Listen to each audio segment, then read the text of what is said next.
Thank you so very much for being back. If you just joined us, it's still Enterprise Morning, reaching you from Enterprise Television. Let's get to our conversation for today. The national chairman of the Labour Party LP, Comrade Julius Abure, has reaffirmed the party's readiness to support Ndibu in their quest to produce Nigeria's president in the 2027 general election. He also expressed optimism about the party's chances in the upcoming Federal Capital Territory FCT elections, predicting that the contest will be between the Labour Party and others. Abure promised to uphold internal democracy, stressing that party members will determine who emerges as candidates.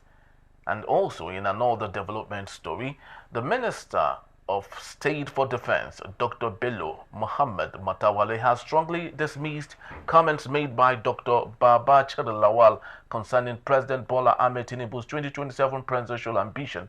Matawale insisted that President Tinubu's achievement in governance would earn him overwhelming support from the North. Contrary to Lawal's assertion, Matawale praised President Tinubu's commitment to local governance, emphasizing the importance of local government autonomy, which empowers local administration to function effectively and ensures accountability at the grassroots. Joining us virtually today is Kenneth Ikenwa. He is an educationist and also a public affairs analyst. Good morning and welcome. Good morning to you. Thank you Thanks so for very having me on. Yeah, thank you so very much. Let's just get into the crux of the matter quickly. Julius Abure, of course, making promises that the presidential ticket of the Labour Party will be a given unopposed to Peter Obi. Don't you think there's something funny about what he is doing? Because some pundits have alleged that he is just there to take advantage of the position for his personal gains and not really for the interest of the Labour Party.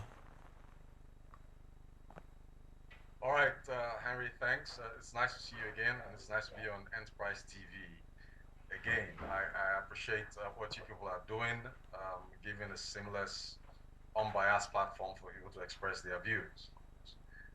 So let us go straight to of a country definitely will affect the economics of that country. But between politics and between economics, I've always touted and pushed forward a concept which is not new, which is political evolution. Our democracy, our politics is evolving since 1922 when we had a constitution, even though that was crafted by the colonialists, and up until now when we are running an extrapolation of the 1979 constitution, which is a 1999 constitution with different amendments. Now, when I was a student of government in secondary school, some 30, 40, 35 years ago, I learned that there are two types of constitutions. And one is the written constitution, and one is the unwritten constitution. And then we now have parties that have their own constitutions and have their own agenda. So it's important that we highlight this for Nigerians to understand how this conversation will evolve and unfold, so that we can actually bring to the fore and to the front burner what we should be doing at this point in time. Now, back to the Labour Party and back to party politics in Nigeria. There is an unwritten aspect of the Nigerian constitution, which we cannot collectively say that we have agreed to adhere to, and which was promoted, I think, since 1999. And what is that unwritten aspect of our constitution, which also has been adopted by parties, but not ingrained in the Nigerian Constitution 1999 as amended, which is what? Zoning. The idea of zoning, just like the idea of quota system, just like the idea of diversity, equity, and inclusiveness, is pushed, is touted, is promoted to ensure that every member of the constituent country called Nigeria, particularly ethnic groups, or particularly regional zones, or particularly geopolitical zones, have the opportunity to participate in governance at the federal level. And in some states, this has even been brought to the state level. So I wouldn't want to go into the dialectics of whether the chairman of the Labour Party is actually using that position for his own personal enrichment or for pursuing political and economic opportunism. I wouldn't go into that argument. But I would say, what I would say is that how do we bring ourselves together to see to it that every geopolitical zone, at least at one point in time, has some degree of representativeness at the federal level. Some states have imbibed this zoning formula. Up to local government levels, it is imbibed. And even in some states, I hear that some senators can run twice.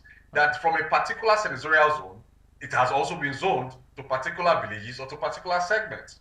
So will we agree to this in 2027 as a people? We pray God keeps us alive. We'll see how 2027 unfolds.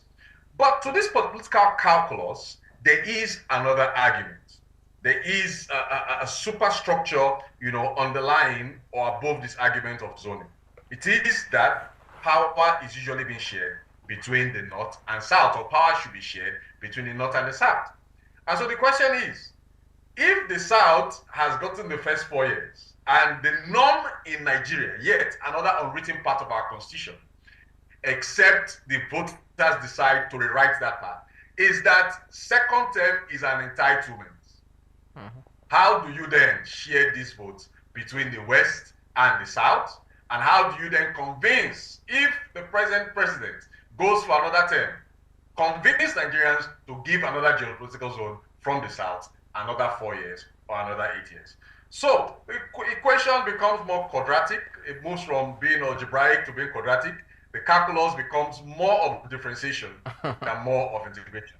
But I'm certain that light is at the end of the tunnel, and there is hope for us. Yes, it's so important that light should be at the end of the tunnel, because that's what we need in Nigeria right about now. But looking at the permutation, like you rightly said, Kenneth Okonkwo, one of the Labour Party stakeholder, rightly said that, of course, he had expunged himself from the Labour Party.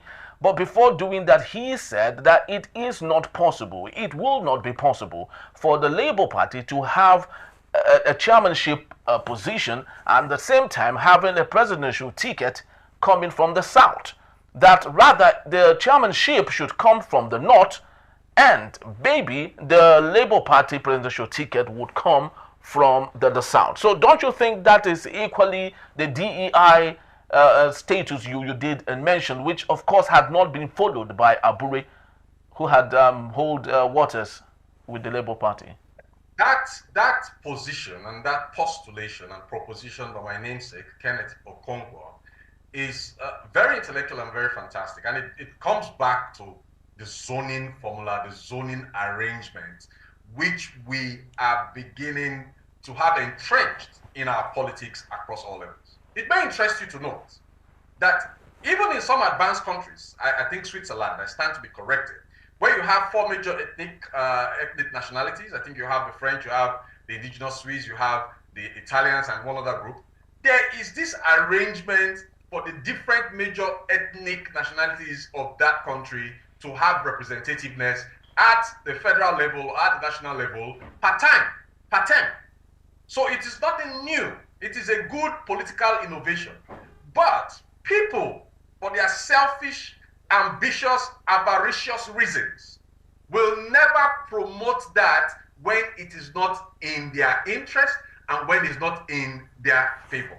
So politics is not really about innovation, especially in this part of the world. Politics is not about permanent relationships. Politics is about personal, permanent interest and not the bigger interest of the nation.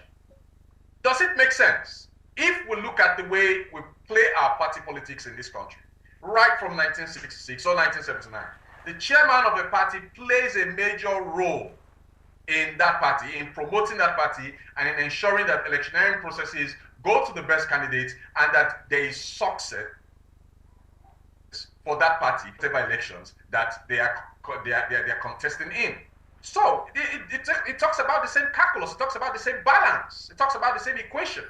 That if a particular segment of the country, collectively grouped as the North, is producing for the top position in the particular party, another particular segment, which we will now assume collectively branded as the South, Southwest, or South, West, East, should produce the presidential candidate. So are we at that juncture yet to start making a case for that, a hypothetical proposition? We are not. Possibly maybe next year. But I think it makes sense. And I think whatever party, all parties should borrow a leaf from that. You have it with the ruling party. I don't know what is existing with the core opposition party. Labour Party has grown up now to be a core opposition party. But I must categorically say here that I am not a politician. I am presently a political. I am neither a member of the APC, PDP, or PDP, or Labour Party. I am just a nationalist. I'm a Nigerian that believes in Nigeria and that believes that we should play good politics for the interest of good economics, for the collective benefit of distributive justice, and ensuring that all Nigerians are beneficiated by the commonwealth of this country. And if we don't get it right politically, we can never get it right eventually. Very, very true. Just like you rightly said, I want to believe you are one person that so much believes in meritocracy. And meritocracy, of course, means that the option of DEI might not be there, because getting someone else or allowing participatory democracy, which of course is good, is fair, but a situation where you get to have someone from somewhere simply because he is supposed to be there, of course, but not duly qualified, is another problem on itself. The Labour Party giving the presidential ticket to whoever that they want to is another case. The option of them even scaling or winning or even doing as much as they have done in 2023 is another thing. Remember, lots of House members in the federal House, they've all decamped to the ruling party, APC. What do you think the opportunities are for Labour Party, if there is? Well, our politics and the kind of politics we play in Nigeria, like I've said on your platform and many other platforms, is actually catalyzed and underscored by stomach infrastructure. Simply put, people work more to the benefits of their stomach, to the benefits of what pays their pockets, and not to the conscience that should be the major oasis that drives decisions from their hearts. No, we don't do that in this country. And until we get to a point where we can legislate against unnecessary, unpatriotic, monetized and money-centered carpet crossing, we call it red carpet crossing, which means crossing from one political party to the other, we will not get it right in this country. But now, you look at what is happening in the country and you see the way that some people say we're in the opposition, and you look at the history of these people and you discover that at one point in time or the other, they have been core members. They have been elected through the platforms of the particular party they are now opposing. So what kind of politics, what kind of democracy is that?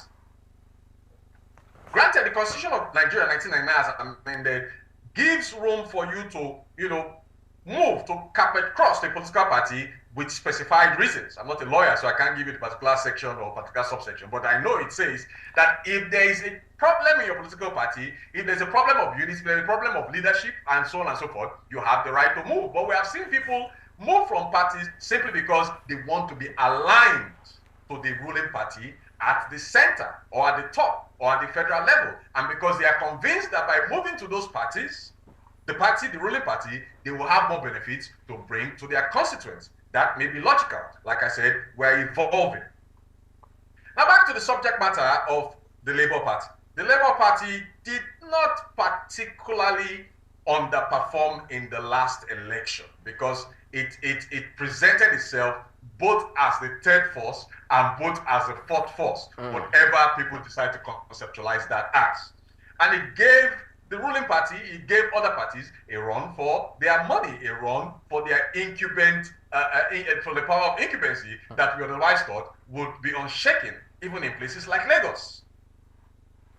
So like I said, we have 2 years and about 3 months, 2 years to be precise, since we're in February, most of our general elections take place in February, for us to actually see how the pendulum will swing and at what point it will actually stop. So I predict that there will be more carpet crossing. There will be more people that have crossed to particular parties who will be told that ab initio, you were not one of us, who would at the dying minute go back to their former parties seeking for the ticket, who now have amassed a lot of wealth that will be able to swing the votes in their direction and then put themselves on the platform for election again. But I think that when it comes to discussing politics in this country, we focus too much and overemphasize on the shadows rather than on the substance. Now, John Hobbes, was it Thomas Hobbes, one of the great political scientists in the medieval times. I'll try and get that name correctly. I studied him when I was in my undergraduate university.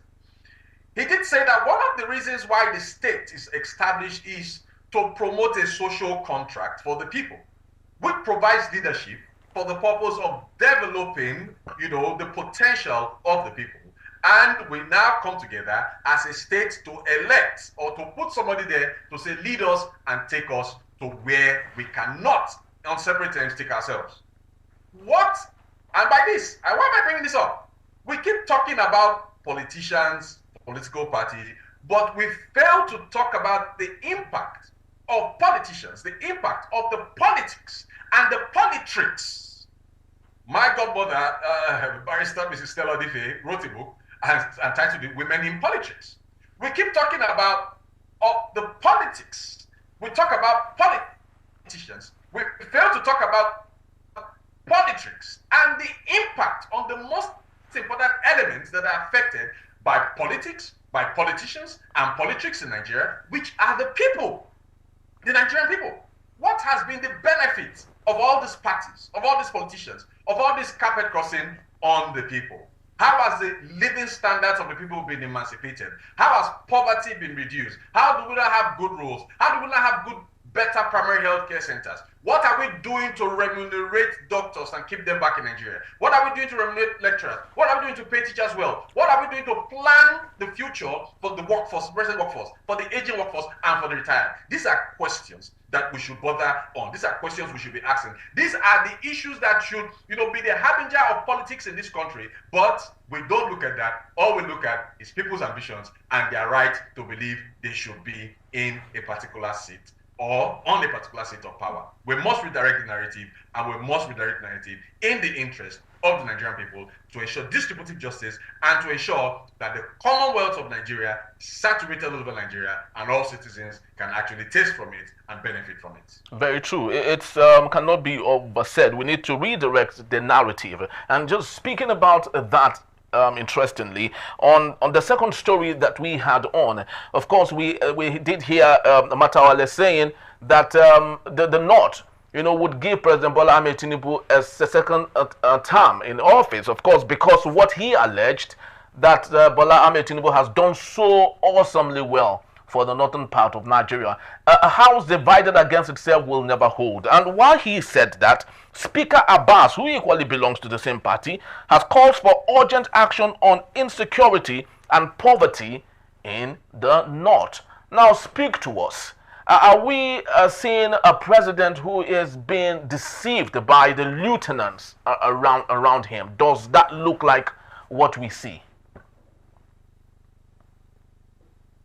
I love to say this. If I was an American, or if I was in America, I would plead the Fifth Amendment. It gives me the right plead the Fifth and the right not to speak. Perhaps we don't have anything in the semblance of the Fifth Amendment in the Nigerian Constitution. The Constitution gives me the freedom of speech. Yeah, definitely. Explicitly. Yeah. And so implicitly, it is implied that I also have the freedom not to speak. So if you call me now, since I'm not a politician, but a business and political analyst, to say at the trumpeters around the president, the king's men, like we'll call it in folk literature, at the emperor's men, are they failing to tell the emperor that what he's putting on is a naked garment? You must have heard of that story of the emperor. Because there was this false tailor that deceived, in your words, a president, an emperor, that he was going to make a fantastic attire for him that will be invisible. And he came with the invisible attire and wore it on the naked emperor. And the emperor went about, strolling around his empire. He was thinking he was wearing a good robe. So I think I have spoken euphemistically to the subject matter, in as much as I have technically, or also euphemistically, tried to plead a semblance of a fifth from the Nigerian Constitution. But that was on a much lighter note. And that brings me back to my earliest submission. I wrote a rejoinder to somebody this morning, or it was last night. We're chatting about the Nigerian situation and about the situation of resource appropriation and distribution in Nigeria. And I did say, and I mean, it's a popular cliche, and I'm certain you're aware of this, that politicians actually prepare for the second term, but statesmen prepare for the future. Statesmen prepare for the next generation. And I hope that sings. Politicians would usually be mindful of the next election. The next in Nigeria is definitely the next term, the second term.